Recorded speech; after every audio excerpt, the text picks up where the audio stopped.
네, 안녕하세요. 반갑습니다. 선 넘주 섹터 탈탈 시작하도록 하겠습니다. AI 데이터 센터 붐, 진짜 수혜자 따로 있다. 발전기, 변압기, 냉각, 배전 설비까지 반도체를 넘어서 전통 제조업 전체로 확산되는 AI 인프라 슈퍼사이클 해부해보는 시간을 가져봅니다. AI 시장을 떠올려 보면 엔비디아 GPU만 우리는 떠올리게 되죠. 하지만 조금 더 현장을 보면서 돈이 흘러가는 방향에 대한 부분들 이야기해 보도록 하겠습니다. 자, AI 관련돼서는 데이터 센터를 돌리려면 무엇이 필요할까요? 바로 여러 가지 필요합니다. 전력 공급돼야 되고요. 변환과 배전 필요하고요. 냉각 필요하고 건설 인프라가 필요합니다. 수십만 GPU를 동시에 구동하는 막대한 전력량이 필요하고요. 그리고 발전소 전기를 서버렉까지 안정적으로 분배하는 변환과 배전이 필요하고요. 고밀도 AI 서버는 열을 엄청나게 뿜어냅니다. 열을 효과적으로 제거하는 시스템 필요하고요. 그리고 건설 인프라, 데이터 센터 지어야 되니까 전선, 배관, 철강, 시멘트 등 물리적 기반 필요합니다. GPU 구매만으로 데이터 센터는 돌아가지 않고요. 더 중요한 부분들이 뭐가 있냐? 그래서 이거 뒤를 받쳐줄 수 있는 거대한 인프라 밸류체인이 존재한다라는 게 포인트가 될 수 있겠죠. 그러면 이 부분에 대해서 좀 더 자세하게 이야기 나눠보도록 할게요. 곡괭이와 삽이라는 부분들 여러분들 많이 들어보셨을 거예요. 데이터 센터가 만들어내는 새로운 곡괭이와 삽입니다. 골드러시에서 안정적으로 돈을 번 것은 금을 캐던 사람만은 아니었습니다. 곡괭이와 삽을 공급한 기업들도 큰 돈을 벌었는데 AI 산업도 마찬가지죠. GPU 뒤에 큰 인프라 밸류체인 있다. 미국의 데이터 센터 전기 설비 시장을 우드 맥킨지는 이렇게 전망을 했습니다. 2025년 330억 달러, 2030년에는 660억 달러, 5년 만에 무려 2배로 성장할 수 있다라고 이야기를 했고요. 단순한 AI 소프트웨어 붐이 아니라 미국 산업 인프라를 다시 깔아야 하는 수준의 투자 인프라 사이클이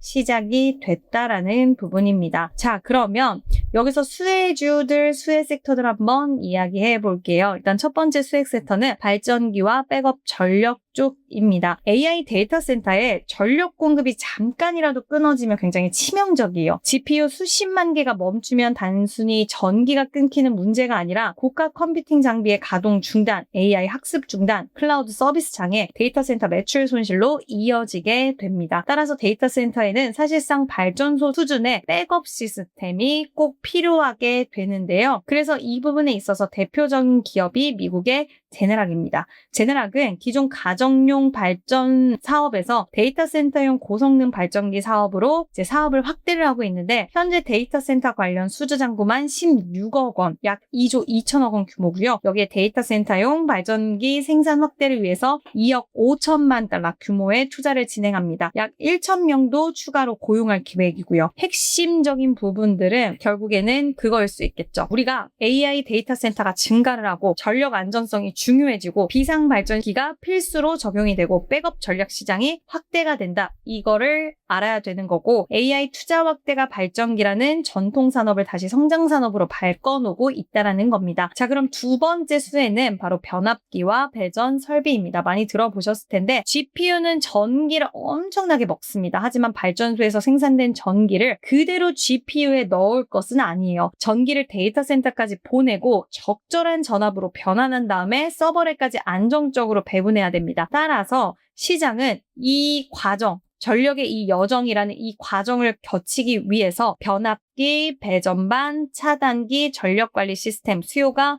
동시에 다 필요하니까 모두 수요가 증가하게 됩니다. 대표적인 미국 기업 바로 이튼이 있습니다. 이 두 가지 슈퍼사이클 동시에 수혜를 받는 기업인데 데이터 센터뿐만 아니라 뭐죠? 노후화된 전력망 교체 수요에 대해서도 수혜를 받을 수 있는 기업입니다. 미국 전력망에 필요한 변압기와 배전반 등 핵심 전력 장비를 공급하고 이 부분이 굉장히 중요한 게 될 수가 있겠죠. 즉 AI 데이터 센터가 잠시 둔화되더라도 미국의 전력망 확대라는 또 다른 수요가 존재한다는 부분이고 데이터 센터에 집중된 기업보다는 사업 구조가 상대적으로는 분산되어 있다는 것도 특징일 수가 있겠죠. 자, 세 번째는 AI 공장을 시키는 문제는 바로 냉각입니다. 중요하다라고 많이 들어보셨을 거고 일단 GPU 성능이 올라갈수록 또 하나의 문제가 발생해요. 바로 열이에요. GPU 수십만 개가 동시에 돌아가는 AI 데이터 센터는 거대한 열이 발생할 수밖에 없습니다. 과거 데이터 센터는 공기 냉각만으로 상당 부분 대응할 수 있었는데 AI 서버의 전력 밀도가 급격하게 증가를 하면서 기존 방식으로는 한계가 나타나고 있어요. 그래서 중요한 산업이 데이터 센터 냉각이고 관련 기업은 바로 버티브입니다. 데이터 센터 관련돼서 버티브는 정밀 냉각, 열 관리, 전력 관리, UPS 이런 부분들을 공급하고 있고요. 특히 데이터 센터용 냉각 브랜드와 오랜 기술 기반을 보유하고 있어서 AI 데이터 센터 증설의 대표적인 수혜 기업으로 꼽히기도 해요. 버티브 매출의 80% 이상이 데이터 센터 시장과 직결돼 있고요. 하이퍼스케일러들의 캐펙스 둔화 시 실적 민감도가 높아질 수 있는 부분은 리스크로도 꼽히기도 합니다. 자, 근데 여기서 봐야 되는 건 AI 데이터 센터는 기존 데이터 센터와 다르다는 거예요. 가장 중요한 내용일 수 있는데 이미 다 아시겠지만 복습 차원에서 봅니다. AI 데이터 센터는 단순히 전기를 많이 소비하는 시설이 아니에요. 전력 사용량이 매우 빠르게 움직입니다. AI 모델을 학습할 때 수십만 개의 GPU가 동시에 작동하면서 전력 부하가 순간적으로 폭증할 수 있어요. 한 전문가는 1기가와트 규모의 데이터 센터의 경우에는 순간적으로 1.5기가와트까지 순간 급증을 할 수 있다. 전력 사용량이 튈 가능성이 있다라고 보고 있고요. 설계 용량 대비해서 무려 50% 더 많은 전력을 요구할 수 있다는 거고 이것이 기존 데이터 센터와 AI 데이터 센터의 결정적인 차이다라는 부분입니다. 전력 부하에 대해서 변동 나타날 수 있고 냉각 필요하고 밀도 매우 높고요. 장비 수명은 그러면 단축될 수밖에 없다라는 거죠. 자, 그러면 여기서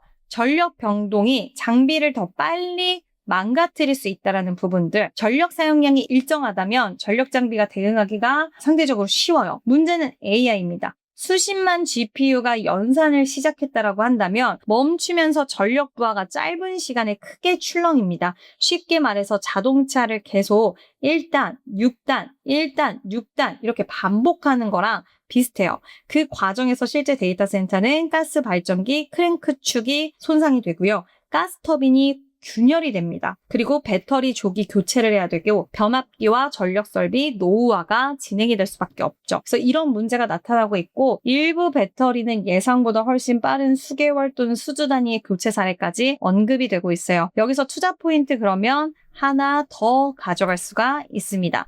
뭐냐? 여기서 우리가 또 볼 수 있는 부분은 신규 캐펙스에 대한 부분들, 캐펙스만 있는 게 아니라 시장이 일반적으로 보는 공식이 뭐죠? 데이터 센터 건설이 증가를 하고 전력 판매가 증가가 되고 그리고 이게 결국에는 1차적으로는 데이터 센터 신규 건설이 되고 그리고 발전기, 변압기, 냉각 장비 설치 이렇게 가고 2차 수요로 AI 전력 부하가 증가가 되고 장비 마모 그리고 수명 단축 거기에 3차 수요까지 생길 수 있습니다. 뭐다? 설비 교체, 보강 이런 식으로 캐펙스가 증가할 수가 있어요. 즉 AI 데이터 센터는 단순한 신규 설치 시장이 아니라 설치하고 수명이 단축되는 부분에 있어서 교체하고 보강하고 이런 식으로 이어지는 구조가 만들어질 수가 있다라는 부분입니다. 그래서 반복적인 수요 또한 가능하다라는 게 키포인트가 될 수가 있을 것 같고요. 그래서 다음 수혜는 또 여길 봐야 돼요. 전력 안정화 시장입니다. AI 데이터 센터에서 앞으로 더 중요해질 수 있는 영역이고요. 전기를 많이 생산하는 것만으로 해결되지 않아요. 출력이는 전력을 안정을 시켜야 됩니다. 여기에 필요한 게 바로 ESS, 배터리, UPS고 콘덴서, 플라이힐, 전력 변압 장치이고 전력 품질 관리 시스템에다가 마이크로 그리드 여기까지 다 필요합니다. AI 데이터 센터 증설이 계속된다면 앞으로 시장의 관심이 단순한 발전 설비에서 파워 퀄리티, 전력 품질 영역으로 이동할 가능성도 봐야 됩니다. 그래서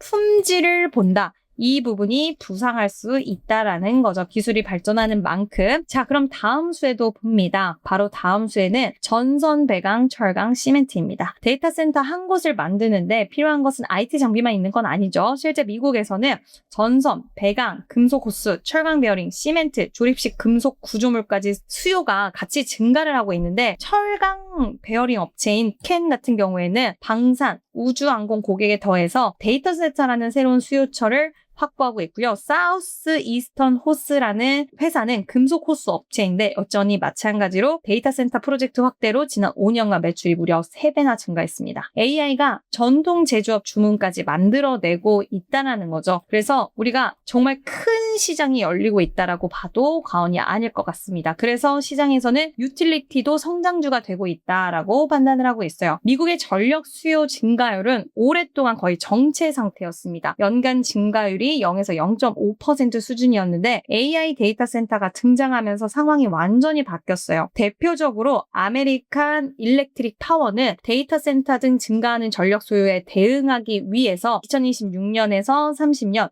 730억 달러 규모의 투자를 계획하고 있습니다. 과거 유틸리티 같은 경우에는 저성장 배당주, 결국에는 더 없다라는 부분이 좀 지배적이었다라고 한다면 성장하지 않지만 배당은 있다. 하지만 지금은 아니다. 전력 수요 성장주로 재평가를 받고 있다. 그래서 일부 유틸리티 기업에는 이런 모멘텀이 새롭게 만들어지고 있는 상황이다라고 보시면 될 것 같습니다. 자, 데이터 센터가 무한정 늘어나는 건 아니에요. 그래서 이 섹터를 볼 때 리스크도 체크는 해야 됩니다. 미국 전역에서 데이터 센터를 둘러싼 지역 주민 반발이 확산이 되고 있어요. 님비 리스크죠. 일부 지역은 건설 제한, 규제를 검토하고 있다는 거. 왜냐하면 막대한 전력 소비, 냉각을 위한 용수 사용, 소음, 환경 문제 이런 부분들 전기요금 상승까지 부담스러울 수 있는 거죠. 그래서 실제로 이런 부분들이 나타나고 있고 AI 수요 증가가 무제한 데이터 센터 증가로 단순하게 해석해서는 안 된다라는 교훈을 얻을 수가 있겠죠. 근데 또 이것도 있어요. 역설적으로 규제가 전력 효율 산업을 키울 수도 있어요. 데이터 센터가 전력망 부담을 키울수록 규제는 강화될 거예요. 그러면 데이터 센터 업체에서는 더 고효율의 설비 투자를 확대할 수밖에 없고요. 그러면 전력 효율에 대한 요구가 증가됩니다. 즉 전력 부족, 데이터 센터 규제 강화, 전력 효율 요구 증가. 그러면 고효율로 가면서 변압기,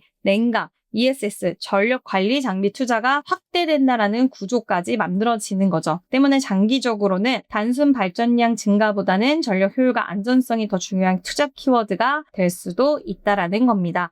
AI 인프라 슈퍼사이클 핵심 밸류체인 알아볼게요. 일단은 AI 연산 관련돼서는 GPU, 반도체, 엔비디아, AMD, TSMC 봐야 되고요. 반도체 장비 쪽 AMAT, 그리고 램 리서치 봐야 되고요. 네트워크 중에서는 마벨 봐야 되고 데이터 센터 중에서도 디지털 리얼리티 이런 종목들 봐야 됩니다. 그리고 유틸리티 쪽에서도 봐야 되는 종목들 아까 앞서서도 좀 말씀을 드렸는데 사실 우리가 봐야 되는 종목들은 상당히 많이 있기는 하지만 이런 오늘 미국 쪽의 기업 관련돼서 이야기를 드리고 있고요. 변압기 배전반 쪽 이틀이라든지 CMS 봐야 되고 발전기 쪽에서도 제네릭 봐야 되고 냉각 쪽에서도 버티브 봐야 되고 전력 안정화 쪽에서도 UPS, ESS, 배터리, 마이크로 그리드 쪽 그리고 건설 인프라 쪽도 같이 챙겨 보셔야 된다. 엔비디아가 AI 두뇌라고 한다면 발전기, 변압기, 냉각은 그 두뇌를 살아있게 계속적으로 살아있게 만들어주는 쪽입니다. 섹터 탈탈에 대해서 그러면은 마지막 결론을 내려보도록 할게요. 이 종목은 아메리칸 일렉트릭 파워 컴퓨터이니까 여러분들 혹시라도 궁금하셨던 분들 사실 쳐보면 나오긴 하는데 그래도 난 좀 궁금했다 하시는 분들은 쳐보시면 될 것 같습니다. 그리고 이튼과 지멘스 이 부분에 있어서도 변압기 배전반 쪽으로 한번 참고해 주시면 좋을 것 같습니다. 네, 섹터 탈탈 최종 결론으로 그러면 넘어가 보도록 할게요. 결국에는 이 부분에 있어서 우리가 AI 데이터 센터에서 사이클에서 중요한 건 AI를 누가 가장 잘 만드냐 이건 아니고요. 누가 AI를 계속적으로 돌릴 수 있게 해주냐 중요합니다. GPU 성능이 올라갈수록 전력 소비도 증가하고요. 전력이 증가할수록 열은 늘어나고 전력 부하가 커질수록 변압기와 발전기에 부담도 생기고 그러면 전력망 부담이 커질수록 ESS와 전력 품질에 대한 부분들 관리 중요합니다. 현재 AI 데이터 센터 산업은 반도체 산업이면서 동시에 전력이기도 하고요. 냉각이기도 하고 전기 장비 산업이고 건설 산업이다라는 부분들 참고해 주시면 좋을 것 같습니다. 이 부분 굉장히 좀 중요한 포인트니까 여러분들이 잊지 마시고 기억해 주시면 큰 그림적인 부분들을 기억을 하셔야지 이 부분에 있어서 우리가 누락되지 않고 계속적으로 시장의 큰 그림을 같이 그려갈 수 있다. 이게 좀 키포인트가 아닐까라는 의견 드려보도록 하겠습니다. 자, 그럼 섹터 탈탈에 대한 최종 결론으로 가보도록 하겠습니다. 섹터 탈탈의 최종 결론은 결국에는 그거예요. AI 데이터 센터의 투자 1막은 GPU였고 이제 시장은 2막으로 넘어가고 있고 그렇기 때문에 이 부분 체크해야 된다. 하이퍼스케일러들의 캐펙스, 마이크로소프트, 구글, 아마존의 설비 투자가 지속되는지에 대한 여부들 체크 필요하고요. 미국의 노후화된 전력망, 교체 수요에 대해서 얼마나 예산이 집행이 되는지, 속도는 붙는지 이런 거 봐야 되고 변압기 발전기 수주 잔고입니다. 미국 시장에 이튼이라든지 이런 기업들, 핵심 장비 기업들 선행 지표 봐야 되고요. AI 서버 전력 밀도 상승하는지, 차세대 GPU 출시에 따른 전력 소비가 증가하는지 이거 봐야 되고요. 공기 냉각에서 액체 냉각으로의 전환되는 속도들도 같이 체크 필요합니다. 그리고 ESS, UPS, 마이크로그리드 수요 증가도